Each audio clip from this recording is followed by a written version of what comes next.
नमस्कार श्रोता भौणी घर संसार मनोरमा कार्यक्रम को आपण मानकु स्वागत।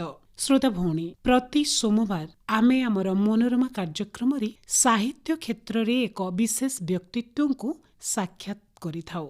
एथर मध्य आम गहन रे सेमिति जणे साहित्य क्षेत्र रे विशेष व्यक्तित्व उपस्थित अछंती। आसंतु तांको भेटिबा, तांको विषय रे एवं तांको साहित्य जीवनी विषय रे जानिबा। मैडम नमस्कार। नमस्कार। आमर कार्यक्रम को आपनको स्वागत।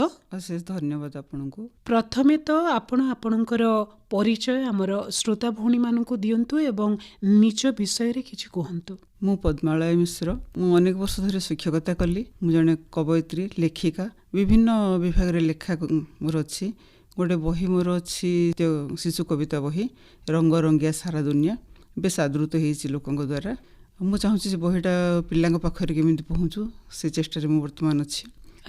आहरी बहुत गोटे बही हो पार किंतु से दिगरे चेष्टा करनी टे समय देले आहरी अन्य बही करी बोली भाबिछि। आज्ञा आपणकर साहित्य यात्रा विषय रे श्रोता भौणी मानकु किछि कहिबे।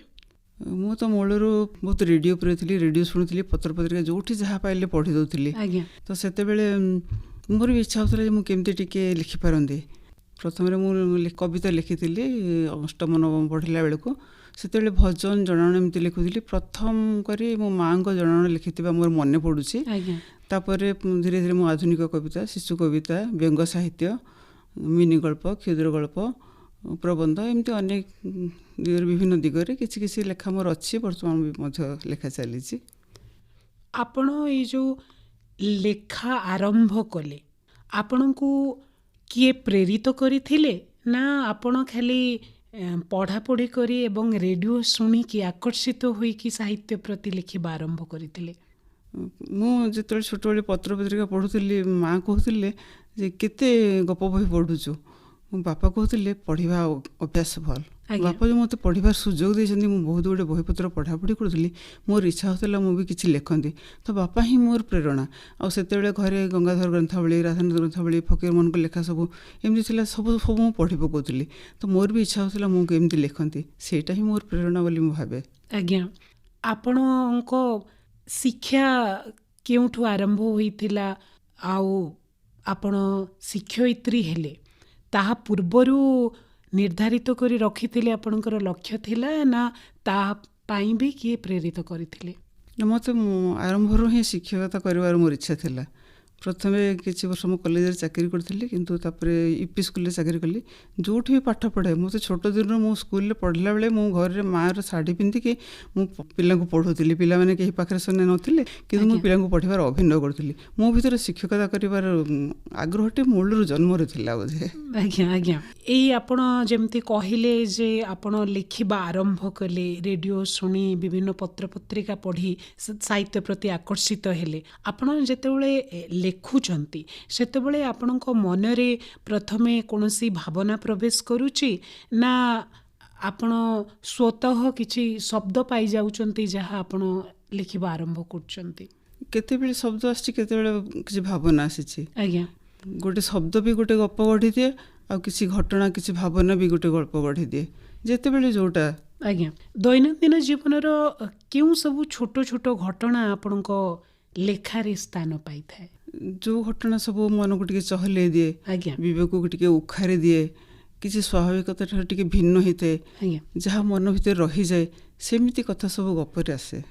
आमर एठी तो गप शुणिबा पई बहुत प्रबल इच्छा होची किंतु ता पूर्वरु निश्चित भावरे आमे आम सहित आमर श्रोता भौणी माने जानिबा पई चाहूचंती जे साहित्यर विभिन्न रूप रहिचे, पद्य एवं गद्य। आपण उभय को लेखुचंती। आपणको मतरे उभय रे कौन पार्थक्य रहिछि एवं आपणको किभଳି आपणकर भावना को परिप्रकाश करिबा पई पद्य एवं गद्य उभय साहाय्य करूचंती। किछि भावना थाए जोटा कविता आकार रूप पाई पारे किंतु आउ किछि भावना थाए जहाँ कविता रे प्रकाश करी होनी से गल्प को अपेक्षा रखे। तो सेति पई मु कविता भी लिखिली तापर मु गल्प लिखिबा आरंभ करिछि। ताहेले आजि हमर श्रोता भौणी माननको आपण केउ गल्प सुनैबे। मोर गल्प गोटे अछि नील आकाश, ताकू मु सुनाइबा भी इच्छा करछि। निश्चित ଗଳ୍ପର ଶୀର୍ଷକ ନୀଳ ଆକାଶ। ପ୍ରୟାଗର ନୂଆ ସରକାରୀ ଘର। ଶୋଇବା ଘରର ଝରକା ଖୋଲିଦେଲେ 14 ଫୁଟ ଓସାରିଆ ପିଚୁ ରାସ୍ତା, ତାପରେ କିଛି ଚାଷ ଜମି, ତା ତଳକୁ ପ୍ରବହମାନ ଧାରା ନଦୀ। ଏଇଠି ପ୍ରୟାଗର ଚାକିରି ଆରମ୍ଭ। ଅଳ୍ପ ଦିନ ତଳେ ଯୋଗ ଦେଇଛି। ଡେରିରେ ଶୋଇବା, ଡେରିରେ ଉଠିବା ଅନେକ ଦିନରୁ ତାର ଅଭ୍ୟାସ ହେଇଯାଇଛି। ଚାକିରିରେ ଯୋଗ ଦେବା ପରେ ବି ସେ ଅଭ୍ୟାସର ପରିବର୍ତ୍ତନ ହେଇନି। ପରିବର୍ତ୍ତନର ଆବଶ୍ୟକତା ପଡ଼ିନି। ଏଇଠି ରୋଷେଇର ଝିଞ୍ଝଟ ନାହିଁ। ଅଫିସ କ୍ୟାଣ୍ଟିନରେ 9:30ରେ ଜଳଖିଆ, ଦିନ 2ଟାରେ ଭାତ, ଏତିକି ବ୍ୟବସ୍ଥା ଆଗରୁ ଥିଲା। କେତେଜଣ ରାତି ଖାଇବା ବି କରିଦେବାକୁ କହିବାରୁ କ୍ୟାଣ୍ଟିନବାଲା ରାଜି ହେଲା। ରୁଟି ସହ ତରକାରୀ, ସନ୍ତୁଳା, ଭଜା କିଛି ଗୋଟି କରିଦିଏ। ଘରୁଆ ଖାଇବା। ସକାଳ ଚା ପାଇଁ କେବଳ ଗ୍ୟାସ ଚୁଲାଟା ଜଳାଇବାକୁ ପଡ଼େ। ସନ୍ଧ୍ୟା ଚା ଅଫିସ ଫେରନ୍ତା ବାଟରେ ବନ ଚା ଦୋକାନରେ। ସେଦିନ କିନ୍ତୁ ପାହାନ୍ତାରୁ ତାର ନିଦ ଭାଙ୍ଗି ଯାଇଥିଲା କାହାର ମଧୁର ସ୍ୱରରେ। କେହି ଜଣେ ଝରକା ସେପଟେ ଅଥଚ ସୁନ୍ଦର ଧୀର ସ୍ୱରରେ ଗୀତଟି ଗାଇ ଗାଇ ଯାଉଥିଲା। ଏତେ ମାଧୁର୍ଯ୍ୟ ଥିଲା ସେହି ସ୍ୱରରେ ଯେ ପ୍ରୟାଗର ଇଚ୍ଛା ହେଲାନି ତାକୁ ଅଣଦେଖା କରି ଶୋଇଯିବାକୁ। ଖଟରୁ ଉଠି ଝରକା ଖୋଲିଦେଲା। ବେଶଭୂଷାରୁ ଯାହା ଜଣାପଡ଼ୁଥିଲା, ରାସ୍ତାରେ ଗୀତ ଗାଇ ଗାଇ ଯାଉଥିବା ସ୍ତ୍ରୀ ଲୋକଟି ସମ୍ଭବତଃ ପାଗଳିଟିଏ। ସ୍ତ୍ରୀ ଲୋକଟି ତାକୁ ଭାରି ଚିହ୍ନା ଚିହ୍ନା ଲାଗିଲା। କିଏ, କେଉଁଠି ଦେଖିଥିଲା? ମନେ ପକାଇବାକୁ ଚେଷ୍ଟା କଲା। ସେଦିନ ଛୁଟି ଥିଲା। ଯନ୍ତ୍ରବତ୍ ସବୁ ନିତ୍ୟକର୍ମ କରିବା ଭିତରେ ଦିନସାରା ସେ ଛଟପଟ ହେଲା। ମୋଟେ ମନେ ପକାଇ ପାରୁନଥିଲା ଅନେକ ସମ୍ଭାବ୍ୟ ଘଟଣା, ବ୍ୟକ୍ତିଙ୍କୁ ଭାବନା ଭିତରକୁ ଆଣିବା ପରେ ବି। କେତେବେଳେ ପିଲାଦିନକୁ ଫେରି ଯାଉଥିଲା ତ କେତେବେଳେ ନିକଟ ଅତୀତ ଦରାଣ୍ଡୁଥିଲା। ତାକୁ ଲାଗୁଥିଲା ଯେମିତି ପାଗଳ ହେଇଯିବ। ସ୍ତ୍ରୀ ଲୋକଟିକୁ ଏଭଳି ଅବସ୍ଥାରେ ଦେଖିନଥିଲେ ହୁଏତ ସେ ଏତେଟା ବିବ୍ରତ ହେଇନଥାନ୍ତା। ରାତିରେ ଭଲରେ ଶୋଇପାରିଲାନି। କେତେବେଳେ ଆଖି ଟିକିଏ ଲାଗୁ ଲାଗୁ ହଠାତ୍ ନିଦ ଭାଙ୍ଗି ଯାଉଥିଲା। ପାହାନ୍ତାରୁ ପୁଣି ସେଇ ସ୍ୱର। ଧଡ଼ପଡ଼ ହେଇ ଉଠିଲା। ଏଥର ଝରକା ନ ଖୋଲି ସିଧା ଦାଣ୍ଡ କବାଟ ଖୋଲି ଭଲରେ ଦେଖିବ ବୋଲି ଧାଇଁଗଲା। ଆସ୍ତେ ଶିକୁଳି ଖୋଲିଲା। କବାଟ ଖୋଲିବାକୁ ଯାଉ ଯାଉ ରହିଗଲା। ତାକୁ ଯଦି ସ୍ତ୍ରୀ ଲୋକଟି ଦେଖିଦିଏ ତାହେଲେ ପ୍ରୟାଗ ତାକୁ ଭଲରେ ଦେଖିପାରିବନି। ଅଳ୍ପ କବାଟ ମେଲା କରି ଆଢ଼ୁଆଳରେ ରହି ସନ୍ତର୍ପଣର ସହ ଦେଖିଲା। ଦୃଷ୍ଟିରୁ ଅନ୍ତର ହେବା ପରେ କବାଟ ବନ୍ଦ କରି ଫେରି ଆସିଲା। ଏକଦମ ଚିହ୍ନା ଚିହ୍ନା ଚେହେରା। ତଥାପି କେହି ମନେ ପଡ଼ିଲେନି। ସେଦିନ ଅଫିସ ନଥିଲା। ନିଜକୁ ପ୍ରସ୍ତୁତ କଲା ଅଫିସ ପାଇଁ। ଅଫିସ କାମରେ ଧ୍ୟାନ ଦେଲା। ଏ ଭିତରେ ଅନେକ ଥର ତା ମନକୁ ସେ ସ୍ତ୍ରୀ ଲୋକର ଛବି ଆସିଛି। ରାତିରେ ପୁଣି ଥରେ ଚେଷ୍ଟା କରି ବିଫଳ ହେଲା। ନିଜକୁ ଚିନ୍ତାମୁକ୍ତ କରିବା ପାଇଁ ମୋବାଇଲରୁ ଗୀତ ଶୁଣିବାକୁ ଚେଷ୍ଟା କଲା। କିନ୍ତୁ ସେ ସ୍ତ୍ରୀ ଲୋକ ଗାଉଥିବା ଗୀତ ହିଁ ତାକୁ ଆଚ୍ଛନ୍ନ କରି ରଖିଥିଲା। ସେଥିରୁ ସେ ଇଚ୍ଛା କରି ବି ମୁକୁଳି ପାରୁନଥିଲା। ପରଦିନ ପାହାନ୍ତାରେ ସେ ପୁଣି ଗୀତ ଗୁଣୁଗୁଣେଇ ନିଶ୍ଚୟ ଆସିବ, ଏ ଆଶା ଟିକକ ତାର ଥିଲା। ସେତେବେଳେ ତାର ଫଟୋ ଉଠେଇ ନେଲେ ମନେ ପକାଇବା ସହଜ ହେବ ଭାବିବା ପରେ ପ୍ରୟାଗ କିଛିଟା ଆଶ୍ୱସ୍ତ ହେଲା। 2 ଦିନ ହେଲା ସ୍ତ୍ରୀ ଲୋକଟି ଯେଉଁ ସମୟରେ ଆସୁଥିଲା ତାର ଅଳ୍ପ ସମୟ ପୂର୍ବର ଆଲାର୍ମ ଦେଲା। ତାପରେ କେତେବେଳେ ତାର ନିଦ ହେଇଗଲା। ଆଲାର୍ମ ଶବ୍ଦରେ ଉଠି ପଡ଼ି ଝରକା ଅଳ୍ପ ମେଲା କଲା। କ୍ୟାମେରା ସଜାଡ଼ି ପ୍ରସ୍ତୁତ ହେଇ ରହିଲା। ନିର୍ଦ୍ଦିଷ୍ଟ ସମୟରେ ସେ ସମାନ ଗୀତ ଗୁଣୁଗୁଣେଇ ସ୍ତ୍ରୀ ଲୋକଟି ସେ ରାସ୍ତା ଦେଇ ଆଗକୁ ଗଲା। ପ୍ରୟାଗ ବଡ଼ ଯତ୍ନରେ 4ଟି ଫଟୋ ଉଠାଇ ପାରିଲା। ଝରକା ବନ୍ଦ କରି ଫଟୋ ସବୁକୁ ଦେଖିଲା। ଚେହେରା ସ୍ପଷ୍ଟ ଜଣାପଡ଼ୁଥିଲା। ଫଟୋ ଗୁଡ଼ିକୁ ସେ ନିରୀଖି ଦେଖିଲା। ଏଥର ମନେ ପକାଇବାକୁ ଚେଷ୍ଟା କଲା। ହଠାତ୍ ଜଣେ ତାର ମନ ଭିତରକୁ ଆସିଲେ। ସେ ପୁଣି ସେ ଫଟୋ ଗୁଡ଼ିକୁ ନିରୀଖିଲା। ତାର ଆଖି ଉଜ୍ଜ୍ୱଳି ଉଠିଲା। ମନେ ମନେ ୟୁରେକା ୟୁରେକା ଚିତ୍କାର କଲା। ଅତୀତକୁ ଏବେ ପ୍ରୟାଗ ଦେଖୁଥିଲା ଶରତ ନଦୀ ଶଯ୍ୟାର ବାଲି ଭଳି ପରିଷ୍କାର ଭାବରେ। 3ରୁ 5ମ ପର୍ଯ୍ୟନ୍ତ 3 ବର୍ଷ ସେ ଏକ ଛୋଟ ସହରରେ ପଢ଼ିଛି ତା ବାପାଙ୍କର ବଦଳି ହେବାରୁ। ସେମାନେ ପ୍ରଥମ କରି ଜିନିଷପତ୍ର ଧରି ଯେଉଁଦିନ ତାଙ୍କ ସରକାରୀ ଘରେ ପହଞ୍ଚିଲେ ସେଦିନ ତାଙ୍କୁ ଖାଇବା ପାଇଁ ଡାକିଥିଲେ ପଡ଼ିଶା ସରକାରୀ ଘରେ ରହୁଥିବା ତା ବାପାଙ୍କ ଅଫିସର ଜଣେ ସହକର୍ମୀ ପରିବାର। ତାଙ୍କ ଘରର ପୁଅ ଆୟୁଷ ବି 3ରେ ପଢ଼ୁଥିଲା। ଦୁହେଁ ସେଇଠୁ ସାଙ୍ଗ ହେଇଗଲେ। ଏକା ସାଙ୍ଗରେ ସ୍କୁଲ ଯିବା ଆସିବା କଲେ। ଅନେକ ବେଳେ ଆୟୁଷର ମା ଦୁହିଁଙ୍କୁ ପଢ଼ାଉଥିଲେ, ଦୁହିଁଙ୍କୁ ଖୁଆଉଥିଲେ। କେବେ କେବେ ପ୍ରୟାଗର ମା। ପ୍ରୟାଗ ଆୟୁଷର ମାଙ୍କୁ ରାନୀମା ଡାକୁଥିଲା। ଗୋଟିଏ ପରିବାର ଭଳି ଚଳୁଥିଲେ ଉଭୟ ପରିବାର। ଥରେ ପ୍ରୟାଗର ମାଙ୍କର ଦେହ ଅସୁସ୍ଥ ହେଲା। ରାନୀମା ପ୍ରୟାଗକୁ ନିଜ ପାଖରେ 4 ଦିନ ରଖିଥିଲେ। ଆୟୁଷ ସହ ତାକୁ ଗାଧେଇ ଦେଉଥିଲେ। ଉଭୟଙ୍କୁ ଆୟୁଷର ପୋଷାକ ପିନ୍ଧେଇ ଦେଉଥିଲେ। ଗୋଟିଏ ଥାଳିରେ ଭାତ ତରକାରୀ ସବୁ ଗୋଳେଇ ଦୁହିଁଙ୍କୁ ଖୁଆଇ ଦେଉଥିଲେ। ଗୋଟିଏ ଖଟରେ ଦୁହିଁଙ୍କୁ ଶୁଆଇ ଦେଉଥିଲେ। 4ର୍ଥ ଶ୍ରେଣୀ ଆରମ୍ଭ ହେଲା ବେଳକୁ ଆୟୁଷର ବାପାଙ୍କର ବଦଳି ହେଇଗଲା ଅନ୍ୟତ୍ର। ଯିବା ଆଗରୁ ରାନୀମା ଦୁହିଁଙ୍କ ପାଇଁ ସମାନ ଡ୍ରେସ୍ କିଣି ଦେଇଥିଲେ। ତାକୁ ପିନ୍ଧି ଦୁହିଁଙ୍କର ଫଟୋ ଉଠା ହେଇଥିଲା। ଏବେ ବି ଘରେ ଆଲବମରେ ଥିବ ସେ ଫଟୋ। ଅନେକ ଦିନ ପର୍ଯ୍ୟନ୍ତ ପ୍ରୟାଗ ସେମାନଙ୍କୁ ଝୁରୁଥିଲା। ଝୁରି ଝୁରି ତାକୁ ଜ୍ୱର ହେଇଯାଉଥିଲା। ପ୍ରଥମେ ସେମାନେ କେଉଁଠିକି ବଦଳି ହେଇକି ଗଲେ ବାପା ମାଆଙ୍କୁ କହିବାର ପ୍ରୟାଗ ଶୁଣିଛି। ପରେ କିନ୍ତୁ ଆଉ କାହା ପାଖରେ କାହାର ଖବର ନଥିଲା। କେବେ ଅଫିସ କାମରେ ଆସିଲା ବେଳେ ମଉସା ରାନୀମା ଓ ଆୟୁଷକୁ ନେଇକି ଆସିବେ କହିଥିଲେ, କିନ୍ତୁ ଆଣିପାରି ନଥିଲେ। ସେଦିନଠୁ ଆଉ କେବେ ସେମାନଙ୍କ ସହ ଦେଖା ହେଇନି। ରାନୀମାଙ୍କର ଚେହେରା ସେ ସ୍ତ୍ରୀ ଲୋକର ଚେହେରା ସହ ମିଶୁଥିଲା। ତଥାପି ପ୍ରୟାଗ ଦ୍ୱନ୍ଦ୍ୱରେ। 22 ବର୍ଷ ବିତି ସାରିଲାଣି। ସ୍ତ୍ରୀ ଲୋକଟି ରାନୀମା ହେଇପାରନ୍ତି, ରାନୀମାଙ୍କର ଭଉଣୀ ହେଇପାରନ୍ତି, କିମ୍ବା ସମାନ ଚେହେରାର ଆଉ କିଏ ବି ହେଇପାରନ୍ତି। ତାର ବିଶ୍ୱାସ ଥିଲା କାଲି ପାହାନ୍ତାରେ ପୁଣି ସେ ଆସିବେ। ଏବେ ତାର ପ୍ରଥମ କାମ ଆଜି ଦିନ ଭିତରେ ଆୟୁଷକୁ ଖୋଜିବ। ସେଦିନ ସେ ଛୁଟି ନେଲା। ଡିଜିଟାଲ ମିଡ଼ିଆ ମାଧ୍ୟମରେ ସାଙ୍ଗମାନଙ୍କ ମାଧ୍ୟମରେ ଖୋଜି ଚାଲିଲା। ଆସନ୍ତାକାଲି ପାହାନ୍ତା ପୂର୍ବରୁ ତାକୁ ଯେମିତି ହେଲେ ଆୟୁଷ ସହ କଥା ହେବାକୁ ପଡ଼ିବ। ରାତି 8ଟା ବେଳକୁ ପ୍ରୟାଗର ଜଣେ ପୁରୁଣା ସାଙ୍ଗ ରଜତ ଗୋଟିଏ ପିଲାର ନମ୍ବର ସଂଗ୍ରହ କରିପାରିଲା। ସେ ସୋମ, ଯିଏକି ଆୟୁଷର କଲେଜ ସମୟର ସାଙ୍ଗ। ତାଠୁ ନିଶ୍ଚୟ ଆୟୁଷର ମୋବାଇଲ ନମ୍ବର ମିଳିଯିବ। କିଛିଟା ଆଶ୍ୱସ୍ତ ହେଲା ପ୍ରୟାଗ। ଆୟୁଷ ସହ କଥା ହେବାର ବ୍ୟଗ୍ରତାରୁ ଘରୁ ଆସୁଥିବା ଫୋନ କଲକୁ ବି ସେ ଆଡ଼େଇ ଗଲା। ସୋମ ନମ୍ବରରେ ଫୋନ ଲଗାଇଲା। ସୋମଠୁ ଆୟୁଷ ବିଷୟରେ ଯାହା ଶୁଣିଲା ତାକୁ ଲାଗିଲା ସତେକି ତାର ଶିରା ପ୍ରଶିରା ଫାଟିଯିବ। ସୋମ କହୁଥିଲା, ଦିନେ ଆୟୁଷ କଲେଜରୁ ଫେରି ଦେଖିଲା ମା ଘରେ ନାହିଁ। ଭାବିଲା ମା ପାଖ ଘରକୁ ବୁଲିବାକୁ ଯାଇଥିବେ। ଅନେକ ସମୟ ପରେ ବି ମା ଆସିଲେନି। ବାପା ଅଫିସରୁ ଆସିଲେ। ଦୁହେଁ ଚିହ୍ନା ପରିଚିତଙ୍କ ଘରୁ ଖବର ନେଲେ। ଥାନାରେ ଲିଖିତ ଅଭିଯୋଗ କଲେ। କିଛି ଫଳ ହେଲାନି। ସେବେଠୁ ବାପା ପୁଅଙ୍କର ଖୋଜିବା କେବେ ବନ୍ଦ ହେଲାନି। କେତେ ଲୋକ କେତେ ପ୍ରକାର କଥା କହିଲେ। ସବୁକିଛି ଅସମ୍ଭବ ମନେ ହେଉଥିଲା ଉଭୟଙ୍କୁ। କିଛି ଦିନ ପୂର୍ବରୁ ଆୟୁଷର ମା ସବୁକିଛି ଭୁଲି ଯାଉଥିଲେ। କିଛି ସମୟ କାହାକୁ ବି ଚିହ୍ନି ପାରୁନଥିଲେ। ଅଳ୍ପ ସମୟ ପରେ ପୁଣି ସ୍ୱାଭାବିକ ହେଇଯାଉଥିଲେ। ସେଦିନ ସେମିତି ଅସ୍ୱାଭାବିକ ସମୟରେ ହୁଏତ ସେ ଘରୁ ବାହାରି ଯାଇଥିବେ ଓ କିଛି ଅଘଟଣ ଘଟିଥିବ। ଅପହୃତ ହୋଇଥିବାର ସମ୍ଭାବନାରେ ଆତଙ୍କିତ ହୋଇ ପଡ଼ୁଥିଲେ ଦୁହେଁ। କେଉଁଠି କି ଅବସ୍ଥାରେ ଥିବେ ସେଇ ଚିନ୍ତାରେ ଘୁରି ବୁଲିଲେ ସହରରୁ ସହର। ଅନାଥାଶ୍ରମ, ଡାକ୍ତରଖାନା, ପରିତ୍ୟକ୍ତ କୋଠା, ନଈ ନାଳ ସବୁଠି ପହଞ୍ଚିଲେ। ସେମାନଙ୍କ ଖାଇବା ଶୋଇବାର ଠିକ୍ ଠିକଣା ରହିଲାନି। ଏମିତିରେ ତା ବାପାଙ୍କ ସ୍ୱାସ୍ଥ୍ୟ ବିଗିଡ଼ିଲା। ଦିନେ କୌଣସି ସହରକୁ ଯିବା ବାଟରେ ଦୁର୍ଘଟଣାରେ ଉଭୟ ଆଖି ବୁଜିଲେ।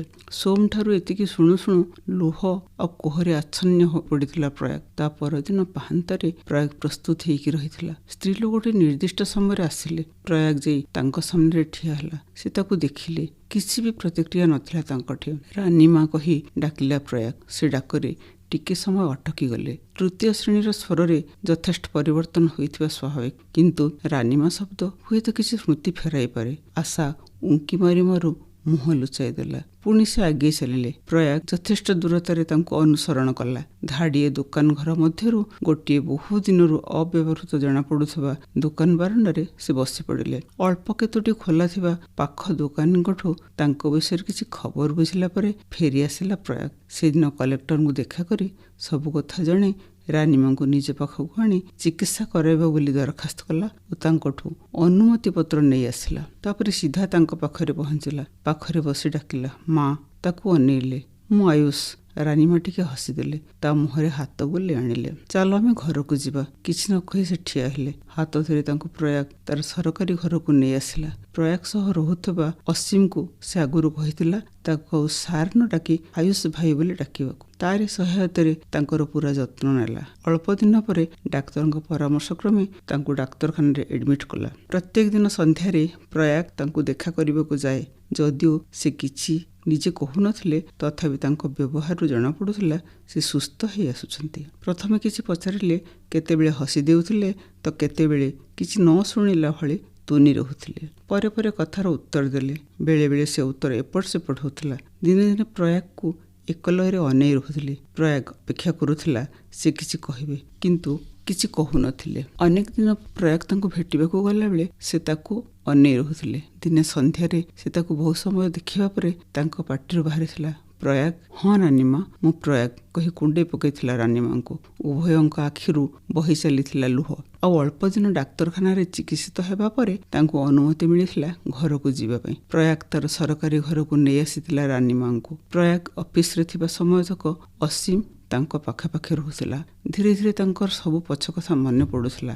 ଆୟୁଷକୁ ତା ବାପାଙ୍କୁ ଖୋଜିଲେ, ତାଙ୍କ ପାଖକୁ ଯିବାକୁ ଇଚ୍ଛା କଲେ। ପ୍ରାୟ ମିଛ କାହାଣୀ ଗଢ଼ିଲା। ଆୟୁଷ ଆମେରିକାରେ ଗୋଟିଏ ବଡ଼ କମ୍ପାନୀରେ ବଡ଼ ଅଫିସର ଅଛି। ତା ସ୍ତ୍ରୀ ବି ସେଇଠି ଚାକିରି କରୁଛନ୍ତି। ତାଙ୍କ କୁନି ପୁଅ ପାଖରେ ରହିବାକୁ ମଉସା ବି ସେଇଠି ଅଛନ୍ତି। ଆୟୁଷକୁ ଛୁଟି ମିଳିଲେ ସେ ଆସି ରାନୀମାଙ୍କୁ ନେଇଯିବ। ପ୍ରୟାଗ ଆୟୁଷ ପାଖକୁ ଫୋନ୍ କରୁଥିଲା ଓ ରାନୀମାଙ୍କୁ ଫୋନ୍ ଦେଉଥିଲା। ଯୋଜନା ଅନୁସାରେ ସେପଟୁ ସୋମ ଆୟୁଷ ହିଁ କଥା ହେଉଥିଲା। ବେଳେବେଳେ ସୋମର ବାପାଙ୍କୁ ଆୟୁଷର ବାପା ଭାବରେ ଅଭିନୟ କରିବାକୁ ହେଉଥିଲା। ମା, ତୋର ଭିସା କଲେ ମୁଁ ଯାଇ ତୋତେ ନେଇ ଆସିବି। ମୋତେ ଛୁଟି ମିଳିଲେ ତୋତେ ଯେ ଏଠିକି ନେଇ ଆସିବି। ବାପା ଏକୁଟିଆ ଯିବାକୁ ଡରୁଛନ୍ତି ପରା, ବାପାଙ୍କ ସାଙ୍ଗରେ ନେଇକି ଯିବି। ଏମିତି କେତେବେଳେ କ'ଣ ଟିକେ କଥା ହେଇ କାମର ବାହାନା କରି ଶୀଘ୍ର ଫୋନ୍ ରଖିଦିଏ ସୋମ। ରାନୀମା ଭିତରେ ଭିତରେ ବ୍ୟଗ୍ର ହୋଇ ପଡ଼ିଥିଲେ ବି ନିଜକୁ ବୁଝେଇ ନିଅନ୍ତି, ଚୁପ୍ ହେଇଯାଆନ୍ତି। ଦିନେ ପ୍ରୟାଗ ପାଖରେ ଅଳି କଲେ ରାନୀମା, ମୋର ଭିସା ନହେଲେ ନାହିଁ, ସେମାନେ ଆସିଲେ ମୁଁ ଟିକେ ବାପା ପାଖଙ୍କୁ ଦେଖନ୍ତି। ପ୍ରୟାଗ ଫୋନ୍ କଲ୍ ବାହାନାରେ ଘର ବାହାରକୁ ଚାଲିଗଲା, ଉଦ୍ଗତ କୋହକୁ ଚାପି ରଖି। ପାଖ ଛକର ଗଛ ତଳ ପଟା ବେଞ୍ଚ ଉପରେ ବସି ମନ ବୋଧ ହେବା ପର୍ଯ୍ୟନ୍ତ ଲୁହ ଢାଳିଲା। ତାପରେ ରଜତ ଓ ସୋମ ସହ କଥା ହେଲା ଫୋନ୍ରେ। ଘରକୁ ଆସି ତରତରରେ ଅଫିସ୍ ଯିବା ପାଇଁ ପ୍ରସ୍ତୁତ ହେଲା। ସନ୍ଧ୍ୟାରେ ଫୋନ୍ ଲଗାଇଲା ରାନୀମାଙ୍କ ଆଗରେ ଆୟୁଷ ପାଖକୁ। ଅନ୍ତତଃ ଥରେ ଆସି ରାନୀମାଙ୍କୁ ଦେଖା କରି ଯିବା ପାଇଁ ଅନୁରୋଧ କଲା। ଆୟୁଷ ସେପଟୁ ବଡ଼ ପାଟିରେ ବିରକ୍ତ ହୋଇ କହିଲା, ମା କ'ଣ ଜାଣୁଛନ୍ତି ମୁଁ ଏଠି କେତେ ବ୍ୟସ୍ତ? ଏଠି ତାଙ୍କ ପୁଅ ଖାଲିଟାରେ ବସିଛି ଭାବୁଛନ୍ତି? ଏତେ ଦୂରରୁ ଯିବାଟା କ'ଣ ଏଠି ସହଜ ହେଇଛି? ଆଉ ତୁ ବି ମାଙ୍କୁ ବୁଝେଇ ପାରୁନୁ? କଥା ସରିବା ପରେ ରାନୀମା ତାଙ୍କ କୋଠରୀକୁ ଫେରି ଯାଇଥିଲେ। ହୁଏତ ଲୁହ ନିଗାଡ଼ିଥିବେ। ପ୍ରୟାଗ ବି କ'ଣ ପ୍ରବୋଧନା ଦେବାକୁ ଯାଇପାରିଲା? ଦୁହେଁ ନିଜେ ନିଜ ଲୁହ ପୋଛୁଥିଲେ। ତାପରେ ରାନୀମା ଆୟୁଷ ସହ କଥା ହେଇଛନ୍ତି ସିନା, ଆସିବାକୁ କେବେ କହିନାହାନ୍ତି। ଓଲଟି ଆୟୁଷ ଛୁଟି ମିଳୁ ମିଳୁ ଆସିବ କହିଲେ ରାନୀମା ମନା କହିଛନ୍ତି ମୁଁ ତୋ ପାଖକୁ ପଳେଇଲେ ପ୍ରୟାଗର ଅସୁବିଧା ହେବରେ। ତା ଖାଇବା ପିଇବା ଦେହ ପା କଥା କିଏ ବୁଝିବ? ତାର ବାହାଘର ହେଇଯାଉ, ବୋହୂ ଆସିଯାଉ, ତାପରେ ତୋ ପାଖକୁ ଯିବେ। ବୋହୂ ଆସିବା ପରେ ନୂଆ ବୋହୂଟାକୁ ଏକା ଛାଡ଼ିଦେଇ କେମିତି ଯିବି ରେ? କେବେ କହିଛନ୍ତି ଛୋଟ ଛୁଆକୁ ନେଇ ବୋହୂ କେମିତି କ'ଣ କରିବ? ପିଲାଟା ଟିକେ ବଡ଼ ହେଇଯାଉ। ଶେଷରେ କହିଲେ, ମୋର ଆଉ ବଳ ନାହିଁ ରେ, ଦେହ ଭଲ ରହୁନି। ମୁଁ ଏଠି ଭଲରେ ଅଛି, ତୁମେ ସମସ୍ତେ ସେଠି ଭଲରେ ଥାଅ। ଖୁବ୍ ସୁନ୍ଦର ଆପଣଙ୍କର ଏଇ ଗଳ୍ପ ଏବଂ ଏଥିରେ ଆପଣ ଯେଉଁ କାହାଣୀକୁ ପ୍ରତିଫଳିତ କରିଛନ୍ତି, ଆଜିକା ସମାଜରେ ନିଶ୍ଚିତ ଭାବରେ ସେଇଭଳି ଜଣେ ଚରିତ୍ର ନିହାତି ଆବଶ୍ୟକ, ଯିଏ ସମାଜରେ ଅନ୍ୟର ଦୁଃଖକୁ ବୁଝିପାରୁଛି, ତାର ଦୁଃଖକୁ ଦୂର କରିବା ପାଇଁ ଚେଷ୍ଟା କରୁଛି। ନିଶ୍ଚିତ ଭାବରେ ଏହି ଗଳ୍ପକୁ ଶୁଣି ଆମର ଶ୍ରୋତାମାନେ ତାଙ୍କ ମନରେ ମଧ୍ୟ ତାଙ୍କ ଚତୁଃପାର୍ଶ୍ୱରେ ବସବାସ କରୁଥିବା ସମସ୍ତ ପ୍ରାଣୀମାନଙ୍କ ପାଇଁ ନିଶ୍ଚିତ କିଛି ତ ଦରଦ ମନରେ ସୃଷ୍ଟି ହେବ। ତାହେଲେ ମ୍ୟାଡ଼ମ୍, ଆମେ ଆଗକୁ ଆହୁରି ବି ଆପଣଙ୍କଠୁ ଜାଣିବା ପାଇଁ ଚାହିଁବୁ ଯେ ନାରୀ ସୃଜନଶୀଳତା ଏବଂ ନାରୀ ଅଭିଜ୍ଞତା କିପରି ଆପଣଙ୍କର ଲେଖାରେ ପ୍ରତିଫଳିତ ହେଉଛି? ମୁଁ ତ ପ୍ରଥମରେ ଜଣେ ମଣିଷ, ସେ ନାରୀ ହୁଅନ୍ତୁ କି ପୁରୁଷ ହୁଅନ୍ତୁ, ଉଭୟଙ୍କର ସୁଖ ଦୁଃଖକୁ ମୁଁ ମୋ ଲେଖା ମାଧ୍ୟମରେ ଆଣିଛି। ଆମ ସମାଜରେ ଯେଉଁ ସାହିତ୍ୟର ଭୂମିକା ରହିଛି, ପରିବର୍ତ୍ତନ ପାଇଁ ତାହା କେତେ ଗୁରୁତ୍ୱପୂର୍ଣ୍ଣ ବୋଲି ଆପଣ ଭାବୁଛନ୍ତି? ନିଶ୍ଚିତ ଭାବରେ, ସମ୍ପୂର୍ଣ୍ଣ ଭାବରେ ଗୁରୁତ୍ୱପୂର୍ଣ୍ଣ। ଆମେ ଜାଣିପାରୁନୁ ଗଳ୍ପ ମାଧ୍ୟମରେ ପରିବର୍ତ୍ତନ ହେଉଛି, ସମାଜ ପରିବର୍ତ୍ତନ ହେଉଛି, ଆମେ ସେଇଟା ଜାଣିପାରୁନୁ, କାରଣ ସେଇଟା ଧୀର ପରିବର୍ତ୍ତନ। ଆଜ୍ଞା, ଅନେକ ବ୍ୟକ୍ତି ଗଳ୍ପ ପଢ଼ିକି ନିଜକୁ ପରିବର୍ତ୍ତନ କରିଛନ୍ତି। ବ୍ୟକ୍ତି ଯଦି ପରିବର୍ତ୍ତିତ ହେଲା ତାହେଲେ ସମାଜ ପରିବର୍ତ୍ତିତ ହେଉଛି। ମୁଁ ଆଶା ରଖିଛି ନିଶ୍ଚିତ ଭାବରେ ଗଳ୍ପ ସମାଜକୁ ପରିବର୍ତ୍ତନ କରିପାରିବ। ସେଥିପାଇଁ କିଛି ଭଲ ବାର୍ତ୍ତା ଗଳ୍ପ ମାଧ୍ୟମରେ ସମାଜକୁ ଯିବା ଉଚିତ। ଆଜ୍ଞା, ଆପଣ ଯେମିତି କହିଲେ ଯେ ଛୋଟବେଳୁ ଆପଣଙ୍କ ବାପା ଆପଣଙ୍କୁ ପ୍ରେରିତ କରିଥିଲେ ପଢ଼ିବା ପାଇଁ। ପଢ଼ିବା ନିହାତି ଜରୁରୀ, ଜ୍ଞାନ ପାଇଁ ପଢ଼ିବା ନିହାତି ଆବଶ୍ୟକ। ତାହେଲେ ଆପଣଙ୍କୁ କେଉଁ କବି କିମ୍ବା ସାହିତ୍ୟିକଙ୍କ ରଚନା ସର୍ବାଧିକ ପ୍ରଭାବିତ କରିଛି? ମୁଁ ଆଜି ପର୍ଯ୍ୟନ୍ତ ଯେତିକି ପଢ଼ି ଆସିଛି, ଆଜ୍ଞା, ଯେଉଁଟା ମୁଁ ଯେତେବେଳେ ପଢ଼େ ମୋତେ ସେଇଟା ଭଲ ଲାଗେ। ଆଉ ସବୁତକ ମୋତେ ପ୍ରଭାବିତ କରନ୍ତି। ମୁଁ ସମସ୍ତଙ୍କ ଦ୍ୱାରା ପ୍ରଭାବିତ ହୁଏ।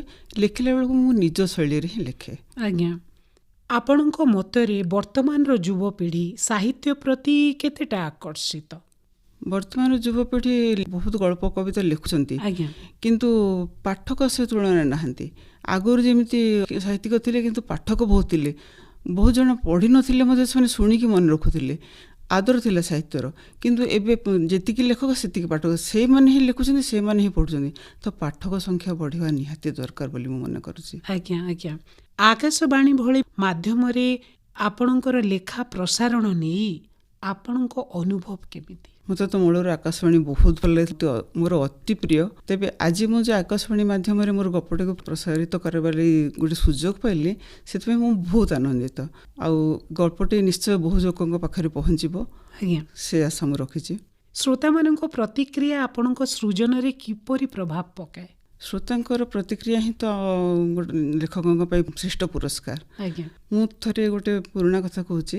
ଆମର ଯେତେବେଳେ ୟୁନିଭର୍ସିଟିରେ ଗଳ୍ପ ପାଠୋତ୍ସବ ହେଉଥିଲା, ମୁଁ ଗପଟିଏ ପଢ଼ିଥିଲି ନିଜ ଲେଖାରେ। ସେତେବେଳେ ଆମ ସାର୍ ଥିଲେ ପ୍ରଫେସର କୁମୁଦ ଚନ୍ଦ୍ର ପାଣିଗ୍ରାହୀ। ସେ କହିଥିଲେ ଏଇ ବୟସରେ ଏ ଲେଖା, ସେ ଅଧା କଥା କହିକି ରଖିଦିଅନ୍ତି, ବାକି ପୂରଣ କରିବ। ସେ ପ୍ରଶଂସା କରିଥିଲେ। ସେଇଭଳି ପ୍ରଶଂସା ମୋ ପାଇଁ ତ ପୁରସ୍କାରଠୁ ବହୁତ ଗୁଣରେ ବଡ଼। ଆଜ୍ଞା, ମଞ୍ଚରେ କବିତା ପାଠ ବା ଆପଣଙ୍କର ସାହିତ୍ୟ ଲେଖା ପଦ୍ୟ ହେଉ କି ଗଦ୍ୟ ହେଉ ଏବଂ ରେଡ଼ିଓରେ ସେହି ଲେଖିବାର ପାଠ କରିବା, ଦୁଇଟିର ଅନୁଭୂତିରେ କ'ଣ ପାର୍ଥକ୍ୟ ରହିଛି? ସତ କହିବାକୁ ଗଲେ ଆଜିକାଲି ଆଉ ମଞ୍ଚରେ କବିତା ପଢ଼ିବାକୁ ଇଚ୍ଛା ହେଉନି। ଆଜ୍ଞା, କାହିଁକିନା ମଞ୍ଚ ଉପରେ ଜଣେ କବି କବିତା ପଢ଼ୁଥିବେ, ମଞ୍ଚ ତଳେ 3-4 ଜଣ ଥିବେ ଯାହାଙ୍କର କି କବିତା ପଢ଼ିବାକୁ ବାକି ଥିବ। ସେମାନେ ବି ଶୁଣିବାରେ ତାଙ୍କ ଧୈର୍ଯ୍ୟ ନଥାଏ। କିନ୍ତୁ ରେଡ଼ିଓ ମାଧ୍ୟମରେ ଯଦି ମୁଁ ଗପଟେ କବିତାଟିଏ ପଢ଼ିଲି, ଆଜ୍ଞା, ତାହେଲେ ସେଇଟା ଯେଉଁମାନେ ଶୁଣିବାକୁ ଚାହିଁବେ ସେମାନେ ଆଗ୍ରହର ସହିତ ଶୁଣିବେ। ହୁଅନ୍ତୁ ସେମାନେ ଅଳ୍ପ ସଂଖ୍ୟକ, କିନ୍ତୁ ଆଗ୍ରହର ସହିତ ଶୁଣିବେ। ସେଥିପାଇଁ ମୋତେ ବହୁତ ଖୁସି ଲାଗୁଛି। ନୂତନ ସାହିତ୍ୟ ରଚନା ପାଇଁ ଇଚ୍ଛୁକ ଯୁବ ଲେଖକମାନଙ୍କ ପାଇଁ ବା ଲେଖକ ଲେଖିକାମାନଙ୍କ ପାଇଁ ଆପଣଙ୍କର କ'ଣ ପରାମର୍ଶ ରହିବ? ସମସ୍ତଙ୍କ ଭିତରେ ଗୋଟେ ଲେଖକୀୟ ସତ୍ତା ଥାଏ। କିଏ ଲେଖିପାରେ, କିଏ ଲେଖିପାରେନି। ଆଜ୍ଞା, ଯଦି ଚେଷ୍ଟା କରିବେ ସମସ୍ତେ ଲେଖିପାରିବେ। ତ ମୁଁ କହୁଛି ଯେଉଁମାନେ ସୃଜନଶୀଳତାକୁ ଟିକେ ତାଙ୍କର ଅଛି ବୋଲି ଭାବୁଛନ୍ତି, ଇଚ୍ଛା କରୁଛନ୍ତି ଲେଖିବା ପାଇଁ, ସେମାନେ ଆଜି ହିଁ ଲେଖା ଆରମ୍ଭ କରନ୍ତୁ। ଧୀରେ ଧୀରେ ଲେଖା ମାର୍ଜିତ ହେବ, ଉନ୍ନତ ହେବ। ନିଶ୍ଚିତ ସେମାନେ ଭଲ ଭାବରେ ଲେଖିପାରିବେ। ଓଡ଼ିଆ ସାହିତ୍ୟର ଭବିଷ୍ୟତ ନେଇ ଆପଣଙ୍କର ଆଶା କ'ଣ? ଓଡ଼ିଆ ସାହିତ୍ୟର ଭବିଷ୍ୟତ, ଆମର ତ ବହୁତ ପ୍ରାଚୀନ ସାହିତ୍ୟ ପୁରା ରୁଦ୍ଧିମନ୍ତ। ଆଜ୍ଞା, ଏବେ ବି ଲେଖା ଚାଲିଛି, କିନ୍ତୁ ପାଠକ ସଂଖ୍ୟା ଯେହେତୁ ଅଳ୍ପ, ଓଡ଼ିଆ ପାଠ କରିବା ପାଇଁ ଲୋକ ନାହାନ୍ତି, ସେଇଟା ଟିକେ ଅସୁବିଧା ସୃଷ୍ଟି କରୁଛି ବୋଲି ମୁଁ ମନେ କରୁଛି। ତ ପାଠକ ସଂଖ୍ୟା ବଢ଼ାଇବା ନିହାତି ଦରକାର। ଆପଣଙ୍କ ଆସନ୍ତା ସାହିତ୍ୟିକ ପରିକଳ୍ପନା ବିଷୟରେ ଆପଣ ମୂଳରୁ ତ କହିଛନ୍ତି ଯେ ଆପଣଙ୍କର ଲେଖାକୁ ପୁସ୍ତକ ମାଧ୍ୟମରେ ଛପେଇବାକୁ ଚାହୁଁଛନ୍ତି। ଆପଣ ଆଉ କିଛି ଅନ୍ୟ ଯୋଜନା ରହିଛି କି ଆପଣଙ୍କର? ନିଶ୍ଚିତ ଭାବରେ ଯେଉଁ କଥା ମୁଁ କହିଲି ଯେ ପାଠକଙ୍କ ସଂଖ୍ୟା ଅଳ୍ପ, ମୁଁ ପିଲାଙ୍କ ପାଖରେ ସାହିତ୍ୟ କେମିତି ପହଞ୍ଚିବ ତାରି ଚେଷ୍ଟାରେ ବର୍ତ୍ତମାନ ଅଛି। ଆଜ୍ଞା, ଆଗକୁ ଆହୁରି ଆହୁରି କରିବି ବୋଲି ଚିନ୍ତା କରିଛି। ଆଜିର ଶିଶୁ କାଲିର ଭବିଷ୍ୟତ। ନିଶ୍ଚିତ ତାଙ୍କ ପାଖରେ ଯଦି ପହଞ୍ଚୁଛି ଆମର ଓଡ଼ିଆ ସାହିତ୍ୟ, ତାହେଲେ ଓଡ଼ିଆ ସାହିତ୍ୟର ଭବିଷ୍ୟତ ନିଶ୍ଚୟ ଉଜ୍ଜଳମୟ ବୋଲି ଆପଣ ଯାହା କହୁଛନ୍ତି ତାହା ହିଁ ହଉ, ଆମେ ତାହା ପ୍ରାର୍ଥନା କରୁଛୁ। ଶେଷରେ ଆମ ମନୋରମା କାର୍ଯ୍ୟକ୍ରମର ଶ୍ରୋତା ଭଉଣୀମାନଙ୍କ ପାଇଁ ଆପଣଙ୍କର ବାର୍ତ୍ତା କ'ଣ? ମନୋରମା କାର୍ଯ୍ୟକ୍ରମ ଏକ ସୁନ୍ଦର କାର୍ଯ୍ୟକ୍ରମ। ଯେଉଁମାନେ ଶୁଣୁଛନ୍ତି ସେମାନେ ନିୟମିତ ଶୁଣନ୍ତୁ, ଅନ୍ୟମାନଙ୍କୁ ଶୁଣିବାକୁ ପ୍ରେରଣା ଦିଅନ୍ତୁ ଏବଂ ସୁଚିନ୍ତିତ ମତାମତ ଚିଠି ମାଧ୍ୟମରେ ଏଠିକୁ ପ୍ରେରଣ କରନ୍ତୁ। ଶ୍ରୋତା ଭଉଣୀମାନଙ୍କୁ ମୁଁ କହିବାକୁ ଚାହୁଁଛି ଯେ ସେମାନେ ନିଜ ଭିତରେ ଥିବା ପ୍ରତିଭାକୁ ନିଜ ଭିତରେ ଚାପିକି ରଖନ୍ତୁନି। ସେମାନେ ବି କିଛି ଲେଖାଲେଖି କରନ୍ତୁ, ପଢ଼ାପଢ଼ି କରନ୍ତୁ, ମନୋରମା କାର୍ଯ୍ୟକ୍ରମ ଭଳି କାର୍ଯ୍ୟକ୍ରମ ଶୁଣନ୍ତୁ ଏବଂ ନିଜେ ଲେଖନ୍ତୁ ଆଉ ନିଜେ ଆଗକୁ ଆସନ୍ତୁ। ନିଜର କବିତା ଗଳ୍ପ ଯେମିତି ପ୍ରଚାରିତ ହେବ ସେଥିପାଇଁ ଉଦ୍ୟମ କରନ୍ତୁ। ଘର ଲୋକଙ୍କ ସାହାଯ୍ୟ ସହଯୋଗ ଲୋଡ଼ନ୍ତୁ ଏବଂ ନିଜକୁ ପ୍ରସାରିତ କରିବା ପାଇଁ ଚେଷ୍ଟା କରନ୍ତୁ। ଯାହା ହଉ ମ୍ୟାଡ଼ାମ୍, ଆଜି ଆପଣ ଆମ କାର୍ଯ୍ୟକ୍ରମରେ ଉପସ୍ଥିତ ରହି ଆପଣଙ୍କର ନିଜ ସାହିତ୍ୟ ଜୀବନ ବିଷୟରେ ଅନେକ କିଛି ଆମର ଶ୍ରୋତା ଭଉଣୀମାନଙ୍କୁ କହିଲେ, ସେଥିପାଇଁ ଆପଣଙ୍କୁ ଧନ୍ୟବାଦ। ନମସ୍କାର। ଧନ୍ୟବାଦ, ନମସ୍କାର।